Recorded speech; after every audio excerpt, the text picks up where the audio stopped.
Hello and welcome into Louisville Now. I'm John Ramsey, your host, and what we do here is we pull back the curtain, give you an inside look at city government and the way it works, some of its divisions and programs. You may have heard a lot in the news lately about the Louisville Metro Housing Authority. What's it all about? What do they do? Well, I'm lucky enough to have an expert there. I have Faith Hood with me now, you are the Director of Special Programs. That's correct. All right, Faith, welcome in. Thank you. So before we get into your special programs and what you do, if you would, a little bit of an overview. I think a lot of people wonder, what is the Louisville Metro Housing Authority? So help me out. So the Louisville Metro Housing Authority, we currently manage about 10 public housing sites across the city. We serve currently around 3,000 public housing residents, and around 11,000 of the residents of Louisville receive either a housing choice voucher or a project-based voucher. So we are a pretty busy I would say. agency. Yeah, we're all over the city. So you mentioned some of the facilities you talked about. Did you say 11? How many different facilities? So we manage about 10 10. facilities, yes. Okay, 10 facilities. So how do these differ? What kind of variety of facilities do you have, Faith? That's a good question. I was just saying, one that we don't commonly get asked. So we manage multifamily facilities. We have several senior and disabled facilities as well. And then we have tax credit facilities. And then, of course, as I mentioned, the housing choice and project-based vouchers too. Could you help me out a little bit about how someone, a family or an elderly person you mentioned, or someone disabled, how do they qualify to be able to be in one of your facilities? So to be a part of the public housing, to be a part of the public housing sites, they do have to apply. Right now, we currently, there is a waiting list. That waiting list is closed because of our DOSCR relocation efforts at this time. But they would have to submit an application to be eligible for public housing and our housing choice vouchers as well. And from there, if qualified, they would receive a rental subsidy, which is around 30% to qualify and be housed. So. Okay. Faith, and this is a big undertaking, Dosker Manor. Yes. So at first I said, wow, this is a little overwhelming, but I think the news is positive. I think Mayor Greenberg, yourself, this has some forward momentum. Tell me where we are with Dosker Manor. Oh, it has been a big undertaking, but I would say, I think I could speak for our whole agency. Our efforts have been intense. We've hit the ground running. There were originally about 578 residents that were there on site living at Dosker. We are well under 100 residents that are remaining, several who already have a relocation plan in place. Through this process, we've been able to provide supportive services. So we have case management on site. We also have brought in housing navigators to help in the relocation process. And these navigators will walk alongside our residents in helping them choose between, they can choose up to 3 options, whether that's within our public housing portfolio or choosing a housing choice or project-based voucher. And so they have somebody that's walking alongside them through this whole process to ensure that this process goes smoothly for them, but the ultimate goal is housing stability. We've also been able to partner with Happy Homes. It's a furniture bank located in Jeffersonville, Indiana. I think one of the biggest concerns for our residents, they have the option to leave furniture. Pest infestations, environmental issues that may have happened while living at Dosker. They have the option to receive furniture, gently used furniture, and it provides for the entire home. And so that's been a great partnership as we've relocated the residents. They also are able to make this new place a home through Happy Homes. So If there's a consistent theme in these shows in Metro government, there's a lot of partnerships. there's a So lot you of mentioned services and that partnership. So tell me more about some of the services, if you would. So that's where our department comes into play. Like you said, I'm the director of special programs. And so any community or supportive services come through our department. And so we've been privileged to partner, for instance, with the Office of Violence Prevention through our Dosker Manor relocation efforts. They've come on board and we've developed a program called the Supportive Housing Project. Through that project, we've been able to provide comprehensive strength-based case management. As for any of us, moving is a huge change and it Sure. takes a lot of adjustment. But we also recognize there's some other areas and issues that our residents are facing on a day-to-day basis, and so we wanted to ensure that we're addressing those up front, but also able to follow back behind those residents once they've relocated to provide supportive services, ensuring that we're helping to connect them to resources here in the city. Louisville has a lot of organizations, and it can be confusing at Sure. times on who's the best point of contact. And through our department, we're able to connect them to these resources as we identify specific needs or barriers that the individual might face. I appreciate all this knowledge that you're sharing with me. Before we let you go, Faith, are there any things with the Louisville Metro Housing Authority that you'd like to discuss? Any highlights? I love the good news, so lay it on me. Yes, I was going to say, I love, listen, this is an area where I'm extremely passionate, especially around supportive services and social work. And so to highlight some of our programs, but also some of our projects that we have coming on board as well. Some of our main programs, a lot of people aren't aware that Louisville Housing Authority has supportive services in-house. And so we have our family self-sufficiency program and our Thrive program along with our homeownership, who've served a lot of our residents on both sides of the fence, whether in public housing or on the Section 8 side. And so I definitely want to highlight that piece and plug in. But we do have some projects coming on board. We're in the middle of our planning process for Parkway Place. We want to ultimately redevelop that site. And so we're planning, going through the planning partner process and talking with partners throughout the city to determine how best to approach that site. That's Wow. our last remaining family site. You have so much going on. So I'm not going to keep you any longer. You're busy. No, You're a busy lady. I Thank you so appreciate your much. time. Director of Special Programs, Louisville Metro Housing Authority. She is Faith Hood. Coming up here on Louisville Now, what's happening in District 13? Councilman Dan Syme will join us. Coming up next on Louisville Now. Want to know what's happening in your city? Metro TV shows your government in action. Metro TV is the only place you will see every minute of Metro Council meetings live. Be informed, be prepared, be a part of our community. Stay connected with Louisville Metro TV on Roku, Apple TV, Amazon Fire TV, YouTube, and Spectrum Cable Channel 184. Metro TV. Engage, empower, entertain. Copper wire theft is robbing us of our safety. Thieves are targeting our essential infrastructure, darkening roadways, disrupting emergency services, shutting down internet networks, and causing over $1 million in damages just last year. Copper wire theft is illegal. Mayor Craig Greenberg's Copper Wire Theft Task Force is getting results, but your help is needed. If you see something suspicious, call Crime Stoppers at 502-582-CLUE. You could get a $5,000 reward.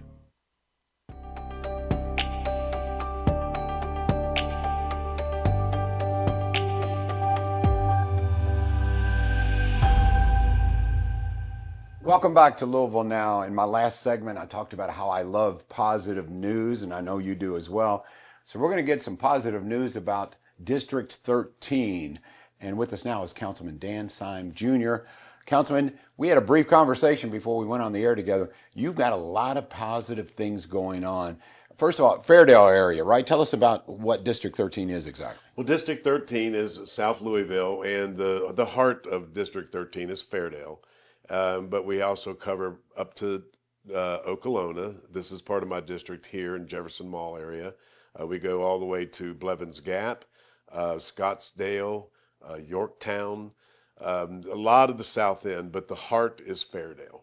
Okay, these positive things that are happening. Before we do that, you are very active. I see you everywhere, and I think that's what people want in a councilman. So tell me a little bit about you. What convinced you, hey, I want to get more involved. I want to help the city? Well, I was semi-retired. I was kind of going about my life, and a fella come and we started talking about politics and the need for change in Louisville. And we started talking about some of the issues with our homeless population and just a lot of things in the South End that's been neglected for many years. And we talked, and I talked to some folks in the family, and decided it's my turn to get up here and try to help. Well, we appreciate that. Yeah, thank you, John. To offer your services and your expertise and your passion for that area of town for District 13. Okay, positive things. Okay, I don't know where you start, but have at it, my man. Well, the first thing that we did when we took office, me and my legislative assistant, Lisa Ammon, is we designated September for Law Enforcement Appreciation Month. This is the third year for it, and September is the month, and we've been working with the Police Foundation, Rebecca Grignon, and what we try to do every day of the month of September is honor our law enforcement. And we had a great ceremony in Chambers. We was able to honor an exemplary officer out of each district, each precinct. So that was the first thing we did.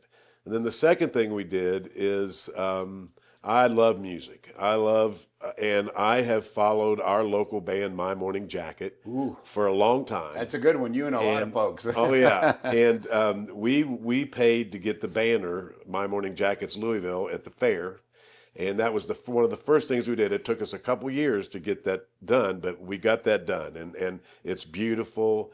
We're proud of the band, worldwide audience.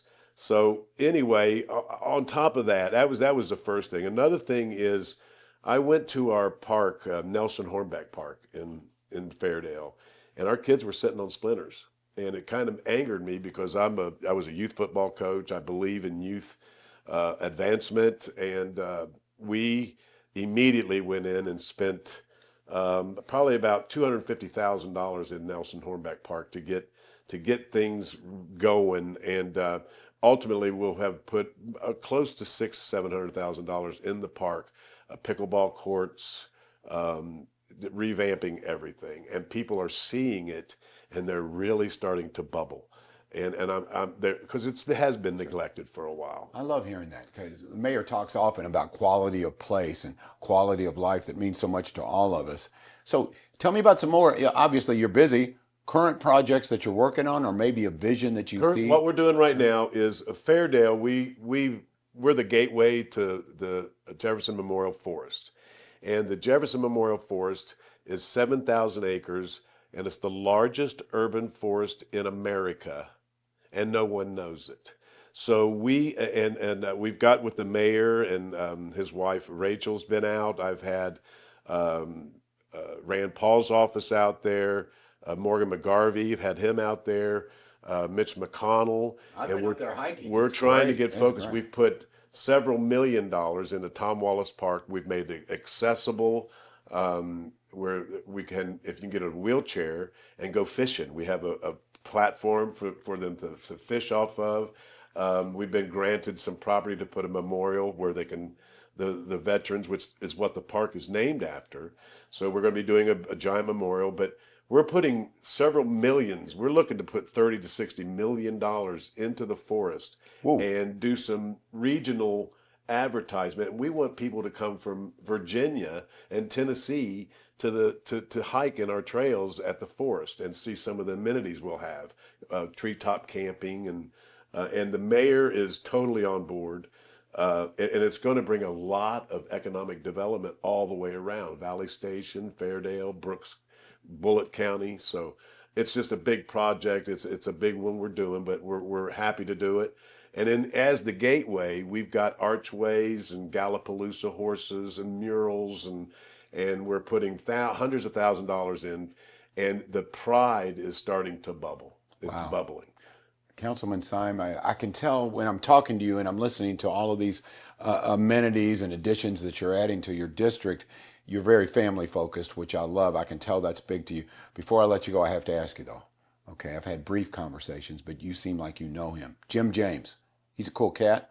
Love Jim James. Love Jim James. Patrick Hallahan, Tommy, they're great people. They have a great heart. Oh, their music. Ooh. And their music is phenomenal. I can listen to it over and over. They're just phenomenal. And they're ours. There you go. They're ours. And you're ours too. Their gigantic banner. If you'll see it on 65 at the fairgrounds, look at it. My Morning Jackets, Louisville.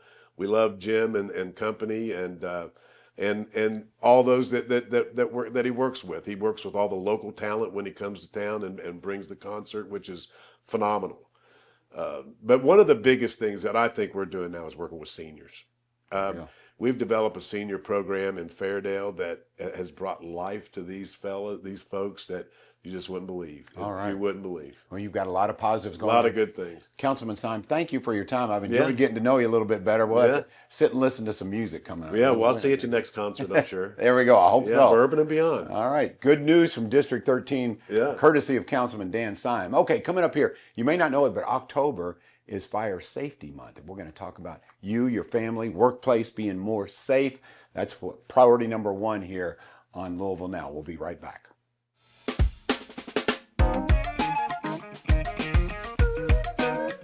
Hello, I'm Roseanne Maston with Louisville Tourism. Here are a few things happening around Louisville this week. Nearly a century after its creation, Louisville Hot Brown Week celebrates the city's signature dish for a full week, October 20th through 26th. Though the iconic open-faced sandwich was created at the Brown Hotel, restaurants across the city create their own versions from pizza to tacos. Track your Hot Brown Week journey on the app and check into restaurants to earn points and prizes. Sluggerfield will welcome a different kind of bat at the Kentucky Bat Festival, a fundraising event held by Second Chances Wildlife Center. This nonprofit conserves wildlife through rehabilitation and education. You'll get to meet different bat species, snap a photo with Buddy Bat, shop from a vendor fair, and enjoy live music and local beer on October 24th. Named one of the 10 best Halloween parades in the country by USA Today, this annual event will be taking over the New Lou District in downtown Louisville on October 25th, with local artists, live music, theatrical performances, costume contests, vendors, and of course, the city's only Halloween parade. Treat the fam to a cruise along the Ohio River on the Mary M. Miller Riverboat, featuring Halloween-themed crafts, a trick-or-treat train, and a dance party. Costumes are welcomed for the Halloween Kids Cruise on October 26th. Find out more details about these events and others at gotolouisville.com. Just click on the calendar of events.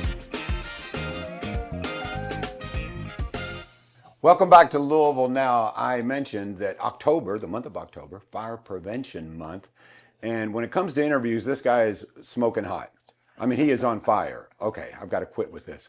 It's Captain Donovan Sims who rejoins us. We've had a number of conversations, but welcome back to the show. Always good to do a show with you. Thank you. I love talking to you because, hey, you know, the mayor mentions it a lot, and I don't say this casually. Safety is his number one priority. You're, of course, in charge of the safety, being a captain with the Louisville Fire Department. Yes, yes. So let's talk a little bit about, I know this may seem to you like, okay, this is elementary, but there are some basics that everyone should know at their home or at work. Tell me a little bit about your knowledge. Give it to Like me. you said, basic and can be redundant, but it's so like crucial that we follow like just common safety when it comes to fire safety, especially as we get into the colder months. As we've already seen, you know, just here in Louisville the last week, weather's it's dropped. You know, people are starting to turn on those furnaces for the first time this year. And, you know, we're getting calls for like, oh, I'm smelling smoke. I'm smelling something burning. You know, you want to make sure you take those steps of making sure your filters are changed out, making sure your furnaces doesn't have any debris sitting at the bottom, making sure you're checking your smoke alarms, right? As we go into this this winter season, check those smoke alarms, make sure you're calling 311 if you're within Jefferson County city limits. You get your smoke detector put in by the fire department, that 10-year lithium battery, so you don't have to worry about, you know, changing those batteries and things like that throughout the year. Smoke, what do we call it? Space heaters? You know, Yes. like, as we're getting into all this stuff, make sure we're using those safely, keeping that 3-foot safe area around that. We're not letting clothes and work stuff coming home from work and throwing your bags down right next to the space heater. We want to make sure we're leaving a safe space around that as you're trying to stay warm. Yes, you know, I tend to be one of those folks who, and I'm guilty, so I learned through you, but I go, okay, my smoke alarms are working, I'm good, my filter's changed, I'm good. Yeah. But especially for folks who may have a fireplace, Right. there's much more to think about kids Kids. in the house. Yeah. So, because of course they're not very safety conscious yet, but so tell me about maybe some tips for kids. You know, I have 2 young kids myself, a 4 and a 1-year-old, and they're very active, moving around. Like I haven't even started my fireplace this year, even though I kind of want to because it's nice to have it on when you're just sitting there. But you got to be vigilant. You got to watch your kids. Keep their toys away from those areas where you're going to have a heat source, right? Because they're going to be attracted to and they don't know that's harmful until they get there, and you want to make sure that we're keeping them away from it. So that same 3 foot space, that 3 foot radius that we kind of recommend of keeping that area safe. If you're using, as you said, a fireplace, or you like to have a nice fall candle lit and things like that, like leave those areas away from your children. Like don't leave them unattended. Like, oh, I turned it on and I went over here to start cooking.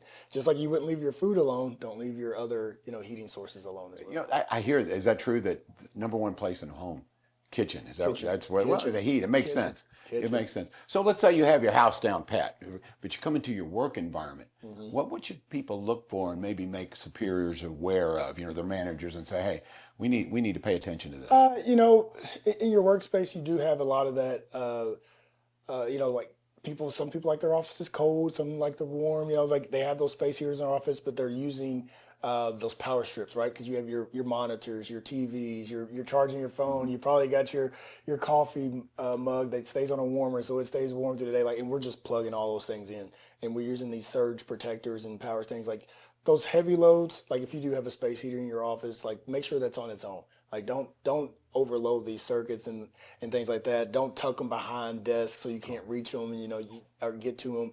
Just being smart, right? Like making sure that coffee pot's turned off after you get a couple cups of coffee in the morning.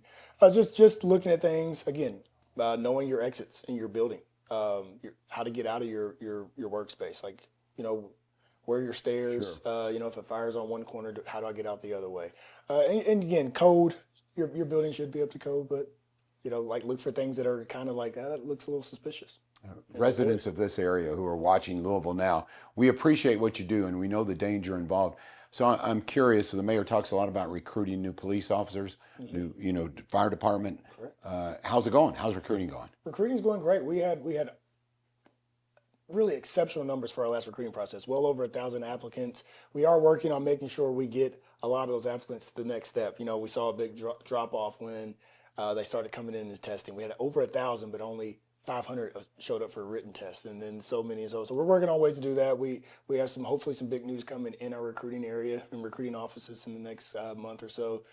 We love getting out there. I'm actually leaving here and going to U of L and doing an athletic recruiting panel there. So All right. a career fair panel there. So we're always out there. If you have any questions, don't hesitate to call 574-3701 and ask to speak to a recruiter. Captain Sims, you're a great ambassador. I really appreciate what Thank you you do. so much. All right, once again, Fire Prevention Month. Hey, listen to the man. He's wanting to keep you and your family safe. Coming up here, okay, we're going to meet a president, okay?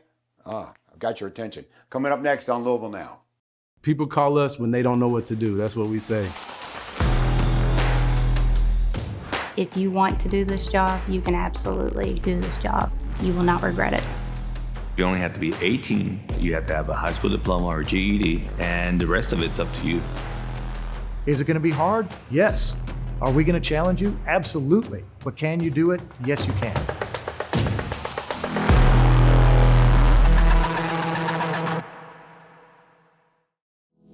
Want to know what's happening in your city? Metro TV shows your government in action. Metro TV is the only place you will see every minute of Metro Council meetings live. Be informed, be prepared, be a part of our community. Stay connected with Louisville Metro TV on Roku, Apple TV, Amazon Fire TV, YouTube, and Spectrum Cable Channel 184. Metro TV. Engage, empower, entertain. My daughter is Alexandria Nicole Daggett. She was a Beta Club member. She loved volleyball. She was murdered on March 14, 2020 at the ripe age of 20. They use TikTok and social media so much, and you don't know who your friend really is that's on that other end and what lifestyle they're living, and you can become a victim of it.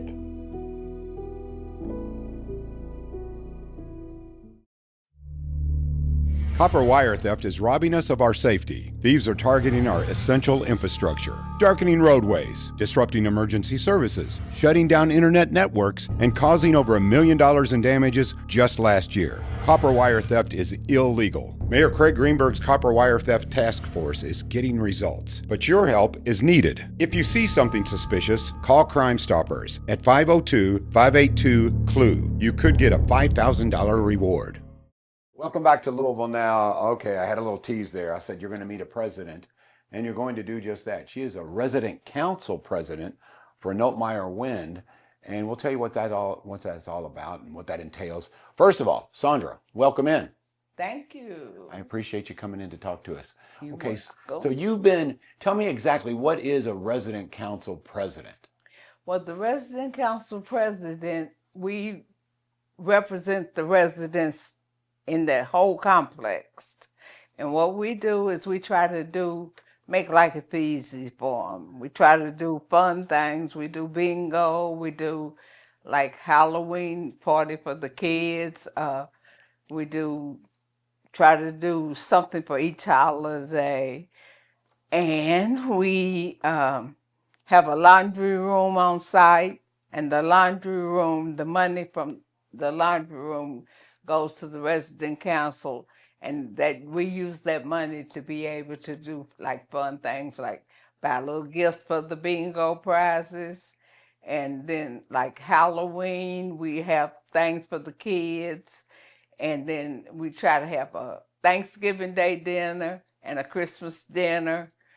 So the residents can have some enjoyment, some fun. So Sandra, it sounds like your job is enhancing their life, making sure they have the services they need, but also let's have some fun, as you said. Yeah. So this is, I would think this is very rewarding work, because you're making people happy. They probably love you in that building. Yeah. They do. Yeah. We try to do as much fun stuff as we can. And then the office is open. If like somebody's looking for a job, we have the computer set up out in the community room where they can come and get on the internet and look for jobs. Okay. Anything like that they want to do. So not only are you having some fun and making sure the holidays and everyone enjoys themselves, which everyone wants, but also when people are in need, we mentioned services, if they're looking for a job, all of that. So what you do entails a bunch. Right. And then if it's a day that we're not in the office, like we're not in here every day, but if somebody has a need that they want, they can call one of us three, and one of us will come over here and open up, and they can come in and get on the computer and get what they need to get. So as resident council president, how long have you been in that position? I've been on here for about 25 years. Ooh, so obviously you're good at it. I try. I try my best. And popular in the building, as we mentioned. Yeah. Okay, so I'm curious. Everyone's excited about the upcoming holidays. So I'm just curious. Okay, let's take one up. Christmas. So what kind of things do you do for Christmas? We put the Christmas tree up over here and decorate over here. And then we have a Christmas dinner. Nice, nice. In residence, you probably have developed a lot of friendships. Yeah. I love hearing that. Yeah. Close friends. I try to make it as easy as I can on them. I understand. I think to me, that would be one of the hard things about your job, is you have so many residents and you want to keep them all happy. Yeah. That has to be stressful. Yeah. Well, but it goes good. It goes really good, because most of the residents are really cooperative.